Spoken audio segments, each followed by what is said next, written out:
Eu sou o professor Renan Duarte e vou lecionar a disciplina de Ciências do quarto ano do Colégio Emaús.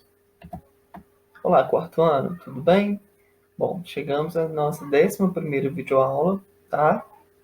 Vamos falar nesta videoaula sobre os órgãos dos vegetais e as suas funções. Lembrando que quando estou me referindo a vegetal, tá? Como está lá no livro de vocês, tá? Estou falando das plantas de modo geral, tá bom? Então poderíamos ler, né, os órgãos das plantas e suas respectivas funções. Ora eu posso falar vegetal, ora eu posso falar planta, tá? Não precisa de preocupar quanto a isso, tudo bem? Então, separem o livro de vocês lá na página 102, separem seus materiais para a gente aprender sobre as plantas.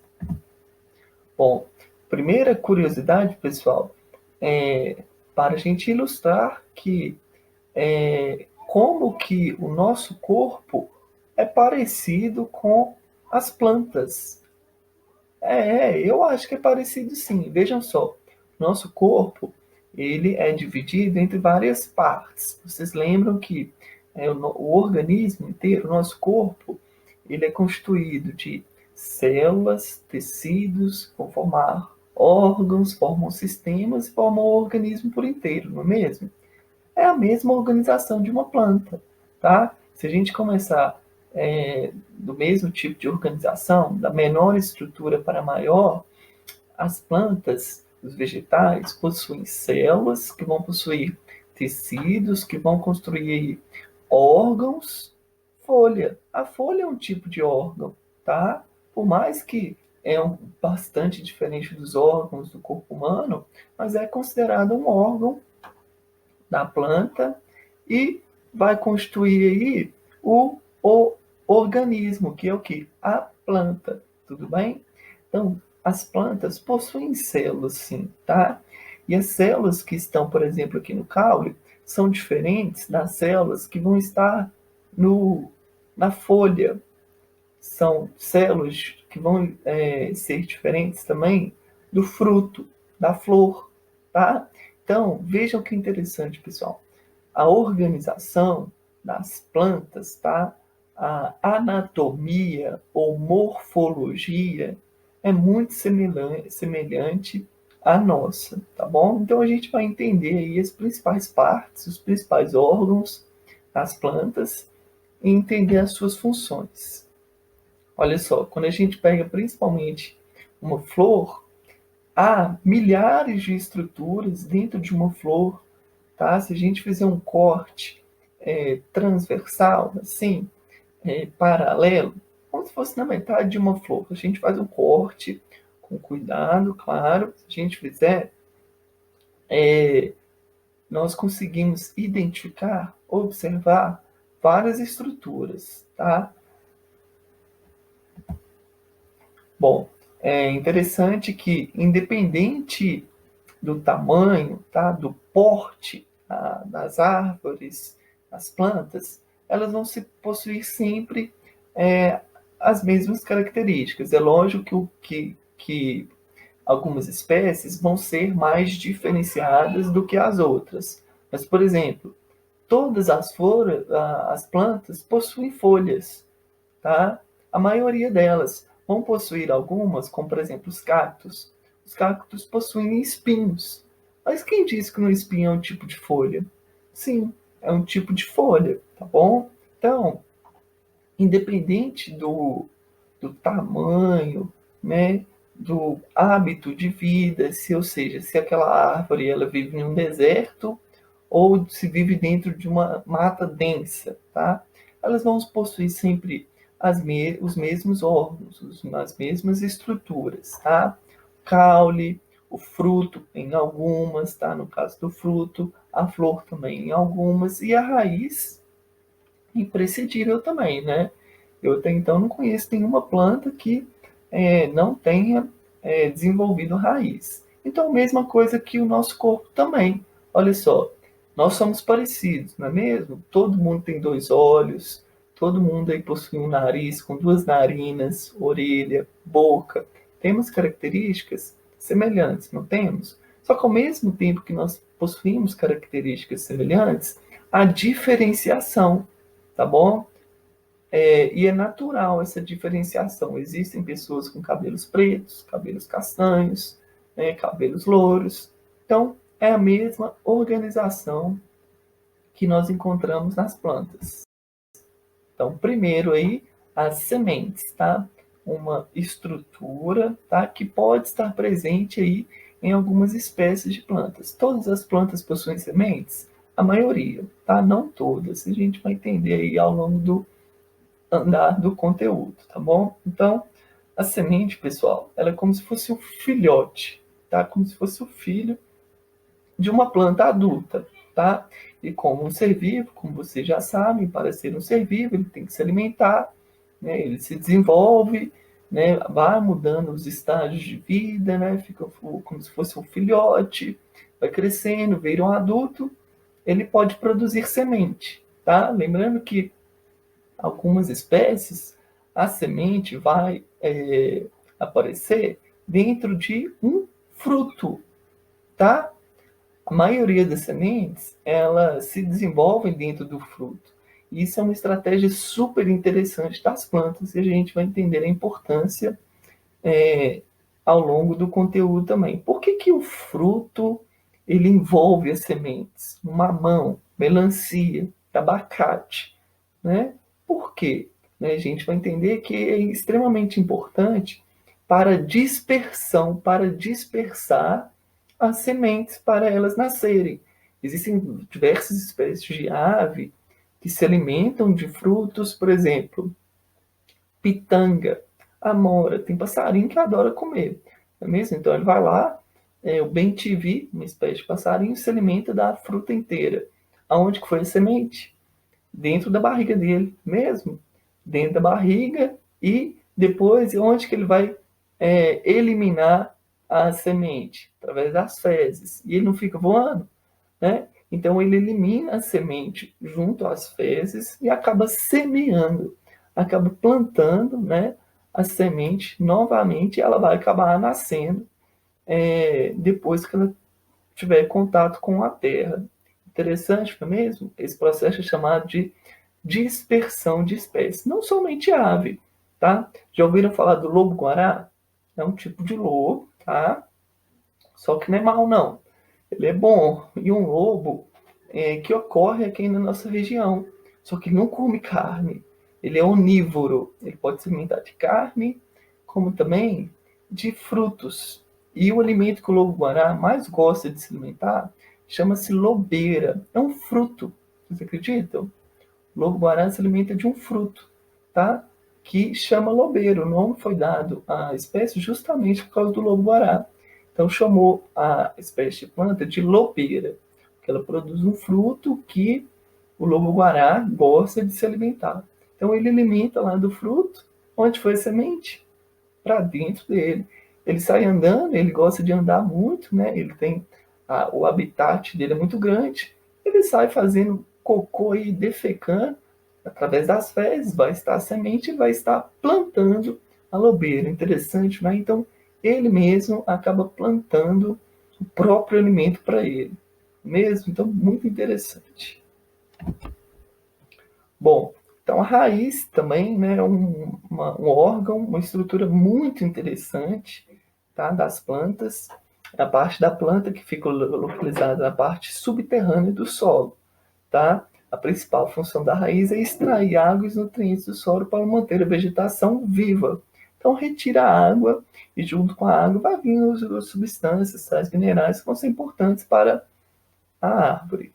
Esses nutrientes são levados até as folhas por pequenos vasos, xilemas. Olha que interessante, pessoal. As plantas, as árvores, os vegetais, quase que possuem veias e artérias, tá? É como se fossem veias e artérias. Veias e artérias nós possuímos. Só que as plantas, essas veias, esses vasos, né, que no nosso corpo nós chamamos de vasos sanguíneos. Nas plantas nós chamamos de xilemas. É um tipo de vaso que vai auxiliar a planta a receber os nutrientes e levar para todas as partes da estrutura da planta, tá? Na árvore. Eles se localizam dentro do caule, né? As funções da raiz são basicamente fixação, substrato, absorver água, sais minerais e armazenar os nutrientes. É interessante que há vários tipos de raiz, viu, pessoal? Não, nem todas podem estar dentro da terra, algumas nós chamamos de aéreas. O caule, tá? Que é a parte que fica acima do solo até as folhas. É muito variável também. Existem caules extremamente grandes, existem caules que são menores, possuem a estrutura mais frágil, menos densa, tá? Então não é porque é pequeno, aqui, ó, como nesta foto, que deixa de ser um caule. Não, é um caule, tá? Como também nessa espécie aqui que nós podemos chamar de espécie arbórea. Curiosidade, tá, pessoal? Arbórea. O que é uma árvore arbórea? Que é extremamente grande, tá? São árvores grandes. Extrato arbóreo. Arbustivo, herbáceo vão ser as menores. Então, o caule constitui a parte aérea do eixo apical basal da planta. Difícil, não é mesmo? Mas é só lembrar que o caule é entre a parte aérea, ou seja, aquela que está no ar, até o chão. Tem a função de sustentar e conectar as raízes com a parte aérea, ou seja, aquela parte que está no ar. Também pode realizar reserva de substâncias e energia, pode ser fotossintético também. Então, o que significa isso? Que pode fazer fotossíntese. No caule, sim. Algumas espécies conseguem fazer fotossíntese através do caule. Vamos voltar a falar disso. E as folhas também, né, super importantes, bastante variadas. Existem folhas aí finas, né, compridas, folhas redondas, folhas achatadas. É muito diverso, pessoal. É muita coisa. Curiosidade. Faz a fotossíntese. Fotossíntese é um órgão fotossintético, ou seja, que pode fazer fotossíntese. Ou fotossintetizante, que faz fotossíntese. Por exemplo, o caule pode fazer fotossíntese? Pode. Então, ele pode ser fotossintetizante. A raiz pode ser fotossintetizante? Não. A maioria das raízes estão no subsolo. Então, como que ela poderia fazer fotossíntese? Tá? Então, a raiz não faz. Quem que faz?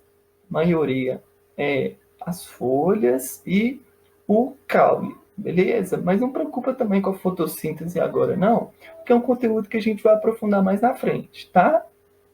De modo geral, a folha completa é formada por 3 partes. Tem limbo, lâmina, né, e o pecíolo. Olha só, limbo é essa parte toda achatada, tá? E o pecíolo é essa parte que conecta o caule ao limbo, beleza? Algumas plantas podem apresentar ainda a bainha, tá? É uma estrutura assim bem pequenininha que fica próximo ao pecíolo. Olha que interessante, então. Temos o cacto, tá? Ele é todo verde, tá? E por que ele é verde? Porque ele pode fazer fotossíntese no caule. E a folha dele? Olha aqui as folhas dele. São pequenas, são chamadas de espinho, tá? As folhas dos cactos, ela é transformada em um espinho. É uma estratégia para ela sobreviver, para os cactos sobreviverem no deserto. Então, é uma estratégia muito interessante que deu super certo para as espécies, né, para os cactos, se adaptarem a um lugar que tem pouca chuva, né, um calor muito extenso, tá? E como as folhas são extremamente pequenas, né, poxa, é um espinho bem menor do que a maioria das folhas, que são achatadas, né? Ele se adaptou criando o caule extremamente, totalmente verde, que pode fazer fotossíntese, tá bom? Então, uma curiosidade, os cactos são verdes, ou seja, porque o caule, né, que é basicamente a estrutura inteira, ele vai possuir raiz, né, normalmente, e no caule pode fazer fotossíntese. A flor é um aparelho reprodutor de gimnospermas e angiospermas e é muito diverso também. Né? É impossível dizer, mensurar quantas espécies de flores que existem. Existem, inclusive, algumas espécies de plantas que podem apresentar 2 cores diferentes de flores, 3 cores diferentes de flores, tá? E tem a função principalmente de atrair animais que vão auxiliar na reprodução das plantas, tá? Por isso que elas têm essas cores chamativas. Então, olha só, por que ela tem as cores chamativas? Para atrair insetos que vão fazer a polinização, tá? É uma curiosidade, beleza, turma? Não é um conteúdo que vocês vão aprender agora, mas é que vocês já vão entrando no clima, já vão aprendendo a importância. Por que não existe uma flor preta, cinza, né? Porque precisam de cores chamativas para atrair os insetos, né? Principalmente a abelha, que vão se aproximar, né? E ficar todo sujo assim, ó, de grão de pólen, que é como se fossem os filhotinhos assim das plantas, beleza? Então, só para a gente entender a função da flor, função de reprodução, e por que ela é tão colorida, tá? A polinização é um conteúdo que a gente vai aprender posteriormente. E o fruto e a semente, como a gente já falou, né? O fruto e a semente resulta do desenvolvimento do ovário e do óvulo, respectivamente, o que ocorre após a fecundação. Ovário, óvulo, Renan, de planta, sim, tá? Eles também se reproduzem, tá? Algumas possuem essa característica de ocorrer a fecundação, então tem as árvores plantas masculinas e femininas. Interessante, não é mesmo? Você sabe disso? Existem plantas do sexo masculino e plantas do sexo feminino, né, para ocorrer a fecundação e gerar quem?